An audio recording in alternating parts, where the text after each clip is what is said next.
তালিকায় বেড়াল 1 নম্বরে অবস্থান করছে।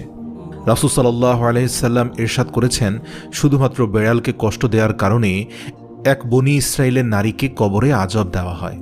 মহিলাকে আযাব দেওয়া হয় কারণ বেড়ালটিকে বন্দী করে রাখা অবস্থায় সেই মহিলা বেড়ালটিকে পানাহার করতে দেয়নি, তাকে কোনো খাবারও খেতে দেয়নি, যার কারণে বেড়ালটি মারা যায় এবং এর ফলে তার কবরের শাস্তি নেমে আসে।